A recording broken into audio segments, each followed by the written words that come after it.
Bonjour à tous et bienvenue dans la quatrième et dernière partie sur la restauration, on peut appeler ça une restauration, de cette magnifique et rarissime, je t'ai dit que j'allais le dire à chaque fois, Gaz Supermoto d'origine modèle 2002,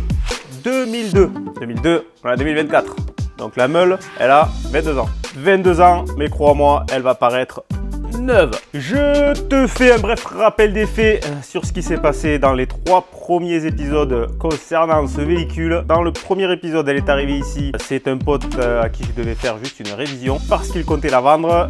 Vu les frais à engager, il n'a pas voulu s'emmerder, donc je lui ai racheté.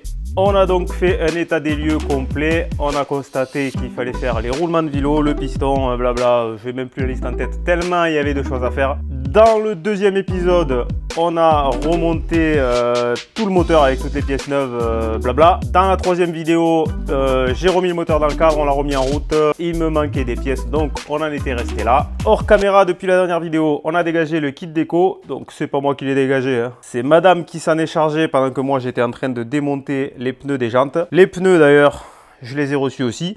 Donc elle sera montée avec 2 superbes Mitas Sport Force Plus. J'adore ces pneus. Moi je monte que ça sur le Super Duke, qui sont géniaux. J'ai démonté disques, ancienne couronne, etc.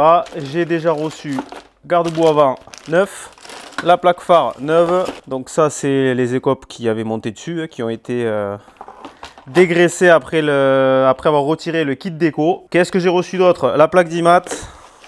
Des rétros, donc les rétros, je pense que je vais en mettre qu'un seul, voilà, donc rétroviseur rond, classique, ça ressemble quand même à ce qu'il y avait d'origine dessus. Une plaque d'IMAT neuve, donc le kitchen on l'avait déjà, on va devoir l'installer, ça c'est le roulement de roue avant. On a les 4 clignots tout neufs qu'il faudrait installer aussi, et tout recabler parce que le câblage, il y a eu un bordel de fait. C'est un bordel. Donc tout ça, ça dégage, le compteur j'en ai trouvé un autre. Comme j'expliquais dans la vidéo précédente, ça c'est pas le bon compteur. Celui-ci équipait les modèles à partir de 2003 et ça c'est une 2002. La différence principale, c'est que sur les versions après 2002, la prise de vitesse se faisait sur la roue avant par un câble de broche, enfin deux pins. Et les modèles d'avant 2003, donc comme celui-ci, la prise de vitesse se fait à la roue arrière. Preuve en est, c'est qu'ici il y a le support pour le câble de compteur. Ça c'est un câble de compteur de merde, hein, qu'ils ont mis, voilà, donc de toute façon il est mort, qu'ils ont rajouté. C'est pas ça qui est d'origine c'est ça. Ça c'est un câble universel, je sais même pas si ça fonctionnait, ça m'étonnerait, parce que ils ont après branché ça du coup comme ils ont pu quoi. En plus de ça, ils l'ont fait passer au mauvais endroit, donc là il a fondu sur le pot. Bref, d'origine il faut ce câble là qui vient se brancher ici. On voit la prise qui est en attente, elle passe dans le faisceau d'origine et ressort ici pour se brancher directement au compteur. Donc le compteur dégage, j'en ai trouvé un normalement, j'attends de le recevoir avec un support aussi parce que c'est pas le même support. Et tout ceci devrait fonctionner comme d'origine. Pour l'instant, j'ai pas les pièces. Par contre, ce que j'ai fait aussi, polissage de la roue arrière, mate-moi ça. Je trouve que le résultat est vraiment pas dégueu du tout. Donc je vais quand même lui faire encore une passe, je pense, pour vraiment avoir une finition encore plus belle. Donc j'ai fait ça hors caméra. Ce que je te propose, ben, on va se faire la roue avant. Comme ça, je te montre comment je fais ça. Alors, comment j'ai procédé pour avoir ce résultat assez facilement en fait, hein. C'est la méthode à mon avis la plus simple, hein, pour pas trop en chier. Donc j'ai utilisé du décapant peinture à appliquer partout, laisser agir, bon ils disent, qu'est-ce qu'ils disent, genre ils disent 3 minutes, ouais, 3 minutes rien du tout. Non, moi je l'ai laissé au moins 10 minutes si c'est pas plus. Après chiffon imbibé d'acétone, donc du coup j'enlève toute la merde parce que ça va tout couler, tout dissoudre en fait la peinture. Et puis ben, finition à la laine d'acier, c'est du 5-0 et belle gomme alu, tout simplement. Alors sur celle-là déjà, ce qu'on va pouvoir faire, c'est dégager les spies et les roulements parce que ils sont morts et je les change. Oh ah ouais, reste de merde, reste de merde. Oh ça c'est propre, hein. Wow. Ouais, c'est dégueulasse. Donc là faut toujours faire attention qu'il n'y ait pas un clips. Il y a des roues des fois où Les roulements sont clipsés, ça n'a pas l'air d'être le cas.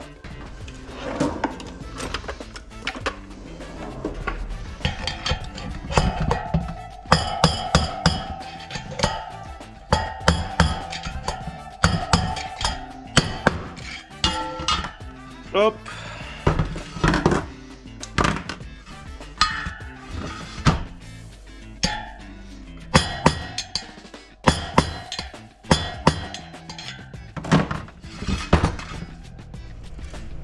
Celui-là il veut pas sortir. Tellement rouillé, il est soudé dedans.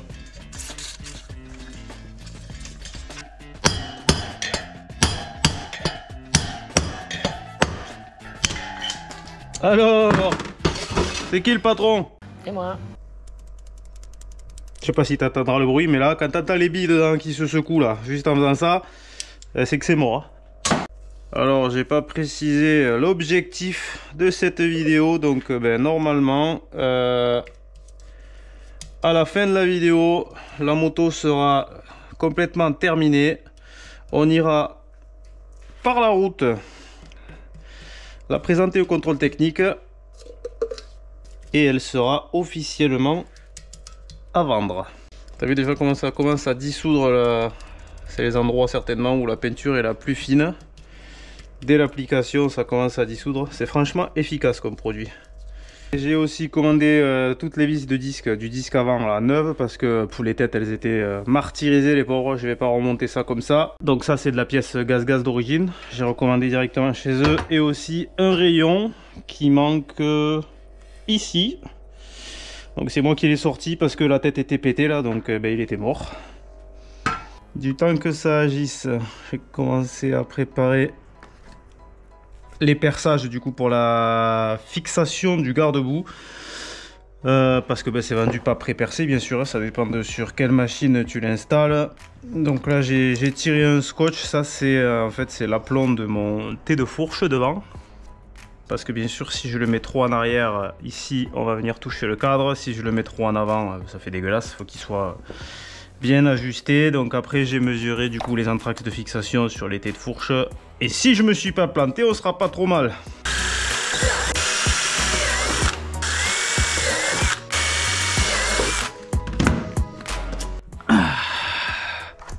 Oui monsieur, le garde-boue est neuf sur cette machine, 500 € de plus. Alors qu'est-ce qu'elle dit cette jante? Regarde-moi ça, regarde-moi ça, sans effort. Alors bien sûr, petit disclaimer, avant d'utiliser tous ces produits ultra toxiques et agressifs pour la peau, on utilise des gants systématiquement. Hein. Regarde si c'est beau ça, gravure d'origine, des vraies jantes gaz qui étaient cachées sous cette peinture dégueulasse. Et tu sais que j'aime l'orange, hein. Mais pas là quoi, pas là, pas comme ça, puis il était fané, il était dégueulasse. Allez, pareil sur l'autre côté, et je te reprends pour le polissage. Hop là. Qu'est-ce qu'on vient de me déposer? Les vis de disque. Donc déjà, on a tout ce qu'il faut pour finir la roue avant. Du coup, voilà le résultat. Donc tu vois la différence, alu brut et une fois poli. Donc voilà l'idée. Évidemment je vais pas te filmer toute la procédure parce que j'en ai au moins pour allez, une bonne heure. Mais l'idée c'est ça. Paille de fer extra fine, belle gomme, huile de coude. Après ça un coup de microfibre et je fais une deuxième passe uniquement à la microfibre après avec un peu de produit plus évidemment un essuyage pour finir de vraiment lustrer ça. Allez, on se retrouve pour le résultat. Alors, qu'est-ce que tu penses du résultat sur ces petites jantes? Écoute, c'est pas mal quand même. On n'est peut-être pas dans la perfection absolue. Bon, faut quand même bien signaler que les jantes, elles ont plus de 20 ans. Elles ont eu une vie, elles ont été peintes. Franchement, monter sur la meule, ça va être méga stylé. Allez, les roulements, hop. Je les ai foutus au congèle. Ça aide un petit peu.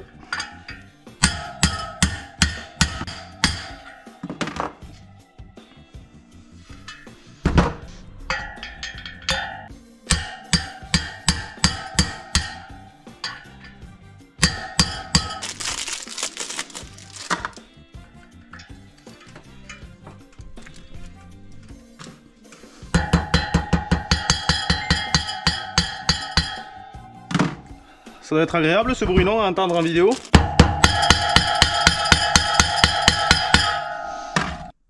Je te raconte même pas comment on s'est enculé la vie à remonter ce pneu de merde. Ah, c'est vraiment une dimension pas évidente. Hein. À deux dessus. À deux dessus, hein. À deux dessus, hein. Mais du coup, c'est fait. Celle-là, déjà, elle peut revenir sur la moto. Je crois qu'on a eu un petit problème, chef. J'ai même pas eu le temps de forcer seulement. Oh bordel.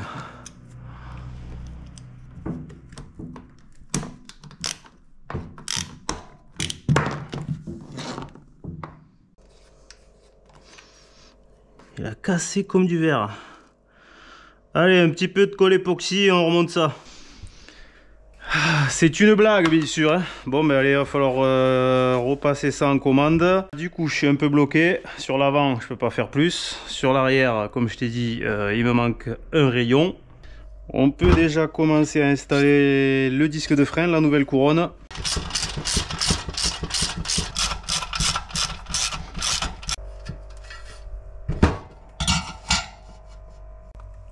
Allez, ça c'est bon. Donc ça ici tu vois c'est le capteur de vitesse comme je t'ai dit, donc qui est pris sur le disque arrière. Cette jante là on peut rien faire de plus. Cette fois-ci donc c'est du Belgom chrome puisque ça ben, c'est pas de l'alu. Et à mon avis le truc il va sortir neuf. Regarde-moi ça. Pouah. Oh là là.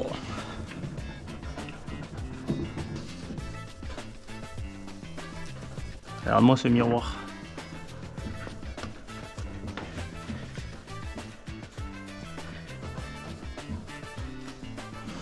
Pop, pop, pop. Allez, c'est bon, 500 € de plus. The next day. Allez, on a avancé un peu. Alors, je viens d'aller chercher ceci. Donc, rayon qui était pété sur la roue arrière, ce qui veut dire qu'on va pouvoir réinstaller le rayon, remettre la roue, mettre la roue sur la moto, donc installer le kitchen, le nouveau câble de compteur, voilà, tout un enchaînement. J'étais un petit peu bloqué à cause de ce rayon manquant. Ici, les deux protections de radiateur, là, elles ont été peintes en gris, c'est dégueulasse à mon sens. Donc là, c'est soit je les décape, je les refais venir blanches comme elles étaient.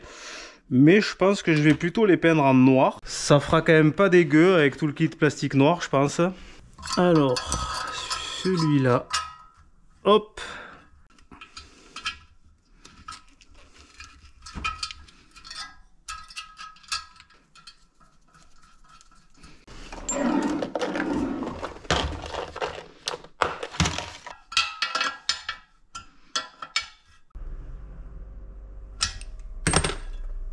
Impeccable.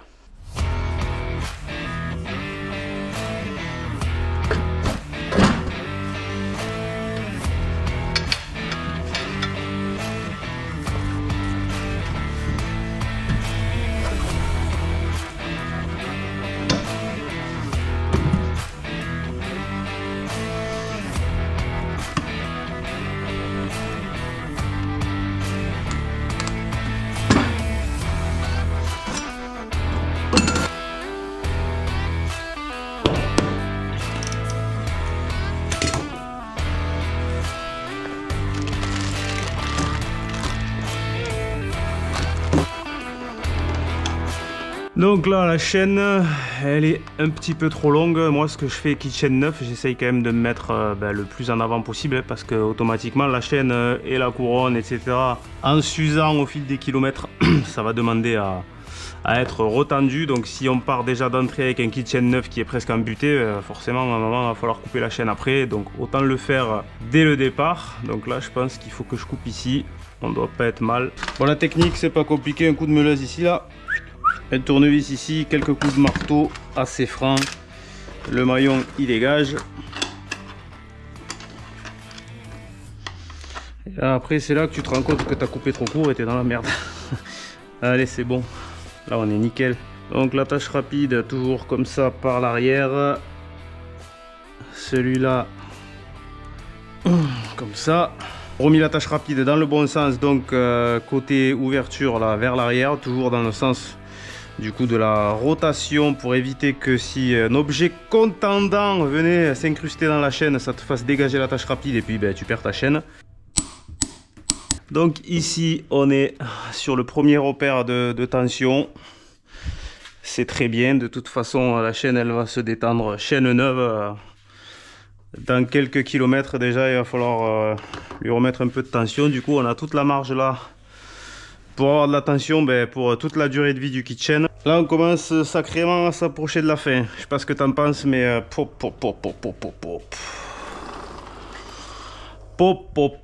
pop. La plaque c'est posé, les clignots je sais plus si je l'avais dit, c'est installé. Ici donc j'ai passé le nouveau câble de compteur qui va se fixer par là. Faut que je vois comment c'est censé être fixé par rapport à la cible, comme ça avait été bricolé. Ça sera pour la fin, la partie électrique. Pour l'heure, mate un peu ce qu'on vient de recevoir. Le petit kit déco complet.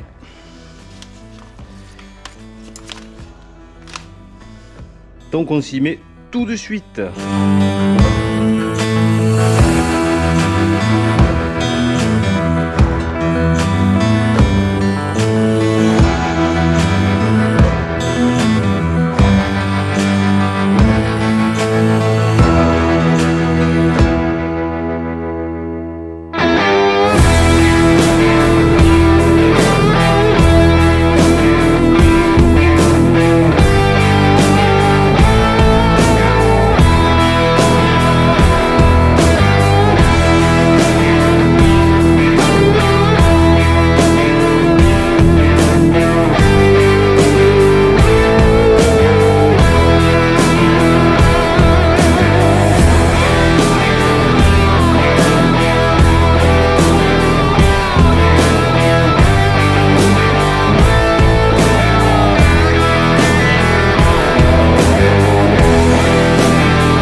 Mais personnellement je la trouve super stylée. Allez go, on va au contrôle technique.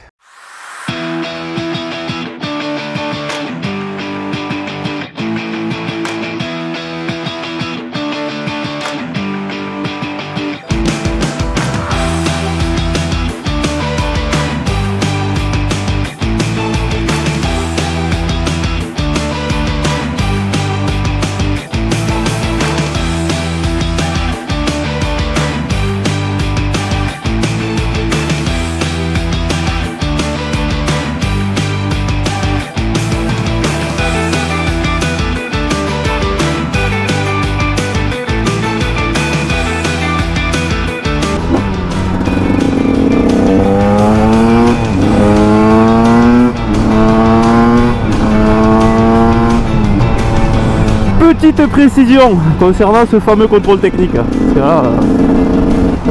Faut quand même savoir qu'aujourd'hui, on se fait insulter, on en est là.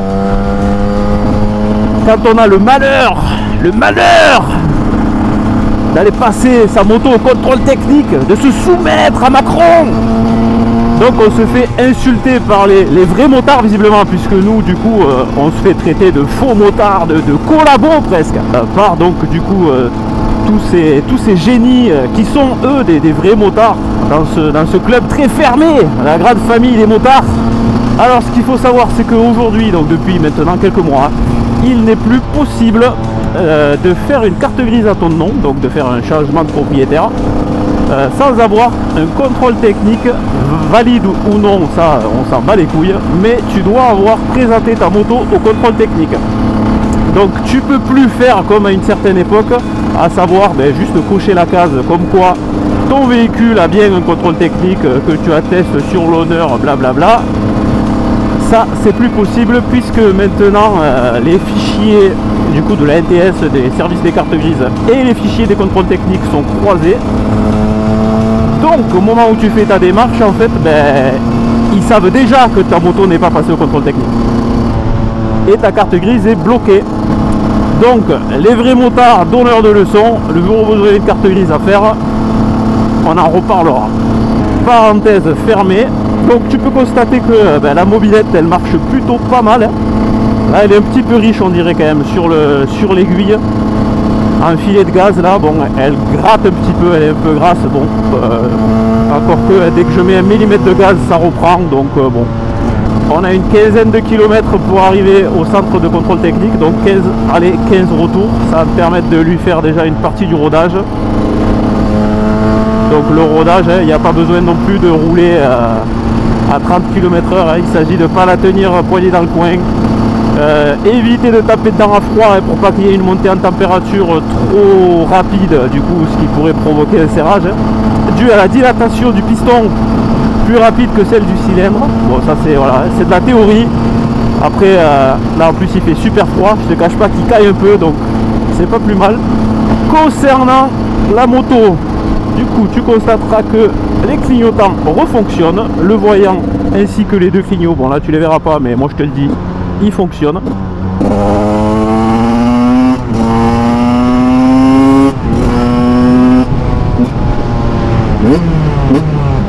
Elle marche, elle marche.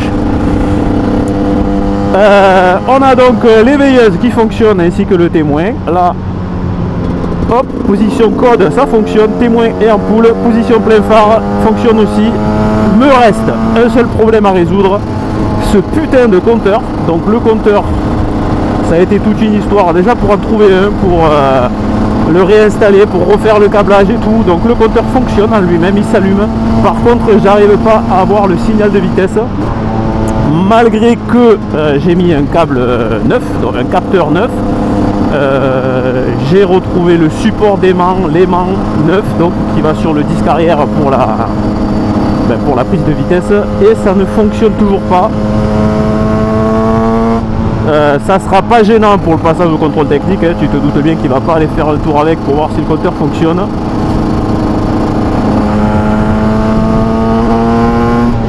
On a une plaque aux normes, 4 clignotants qui fonctionnent, un rétroviseur, des pneus neufs, des freins en super état, des suspensions en super état, un numéro de carte qui correspond à la carte grise. Il n'y a aucune raison que le contrôle technique ne soit pas valable. Contrôle technique vierge. Oui monsieur, de ce fait, la moto est officiellement à vendre. Je donne bien sûr avec le dossier complet de toutes les factures, de tout ce que tu as pu voir qui a été fait dessus pendant ces 4 épisodes. Je donne aussi bien sûr le deuxième rétroviseur, donc côté droit. Ça, le contrôleur m'a signalé que normalement c'est obligatoire. Bon, il n'a pas mentionné sur le procès verbal de contrôle technique, je lui ai dit le rétro gelé, je ne l'ai pas mis, voilà. Bon. Libre à l'acheteur potentiel de le monter ou pas. Sera donné aussi avec un second kit déco complet, enfin complet, presque complet, parce que quand j'ai posé celui-là, j'ai un petit peu foiré un élément. Voilà, je vais pas te le cacher, donc j'en ai recommandé un complet. C'est toujours bon à avoir, hein, pareil, pour celui qui l'achètera, si jamais il y a une égratignure d'un côté ou d'un autre en la chargeant quelque part, en la faisant tomber, peu importe. Donc il aura un kit déco quasiment complet, il manque juste le flanc de ce côté-là que j'ai remplacé. Qu'est-ce que je devais te dire d'autre? Oui, j'ai réglé donc l'aiguille, je l'ai baissé d'un cran hein, pour appauvrir un petit peu à l'ouverture. Elle était quand même un petit peu riche sur le retour, je l'ai vu, ça grattait quand même pas mal. Donc là, c'est nickel. Liquide de frein avant-arrière, liquide d'embrayage, bon c'est neuf, hein, je les ai purgés. J'ai pas filmé, hein, tu vois, c'est pas... Le seul détail qui resterait à régler donc sur cette moto, c'est la prise de vitesse, du coup, comme je t'ai dit, qui ne fonctionne pas. Donc je vais voir, d'ici qu'elle soit vendue, si j'ai le temps et si je trouve une solution pour régler ce problème. C'est un problème sans en être un, on va dire, c'est un détail. Bien sûr, c'est toujours bien d'avoir savoir la vitesse à laquelle tu roules. À savoir que les compteurs, c'est le troisième que j'achète. J'en ai acheté un premier d'occasion qui fonctionnait tout simplement pas. Donc le mec me l'a repris, j'ai eu du bol. J'en ai acheté un second neuf sur 50 Factory. Il les vend en neuf, pas très cher. Pas très cher, mais pour moi, c'est des refabrications chinoises. Donc, il fonctionnait sans fonctionner, en fait, c'est-à-dire qu'il s'allumait, mais impossible de rentrer dans les menus, de faire quoi que ce soit. Ils me l'ont repris aussi et j'ai fini par trouver celui-là aussi d'occasion. Lui, il fonctionne, il s'allume, on peut rentrer dans les menus, changer les modes, etc., etc. Il manque juste l'info vitesse qui n'arrive pas au compteur. Malgré que j'ai remis un câble neuf d'origine, j'ai trouvé les références et tout. Donc c'est comme ça que c'était monté. J'ai mis l'aimant, le support d'aimant sur le disque arrière, tout comme il faut. Ça ne marche pas. Qu'est-ce que tu veux que je te dise? Donc je t'invite à aller faire des petites recherches sur internet. Tu constateras comme moi que vouloir à tout prix remonter le système d'origine, c'était peut-être pas une bonne idée parce qu'en fait ça ne marche jamais. Ça reste des trucs montés chez GazGaz pour des kits d'homologation à l'époque, c'est pas fiable. C'est pas fiable. Voilà. Donc plusieurs solutions. Soit monter un compteur universel adaptable, soit à la limite, pourquoi pas, un support de téléphone avec ton téléphone aujourd'hui. Hein.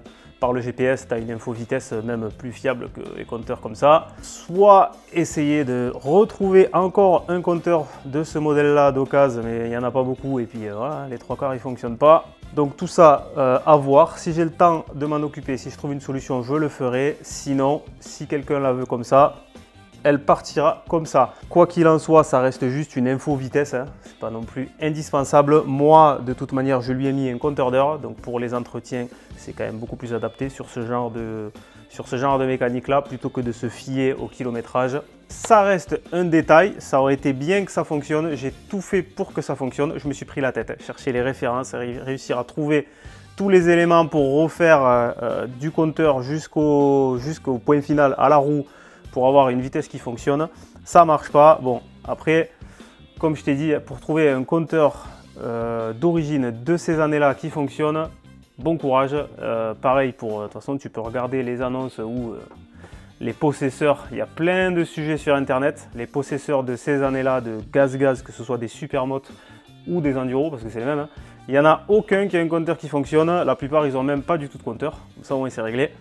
Donc là, celle-là, elle a déjà l'avantage d'avoir un compteur d'heure qui part à 0. Tu as bien vu sur les 4 vidéos précédentes, les 3 vidéos précédentes, 4 avec celle-là, que tout a été refait à 9.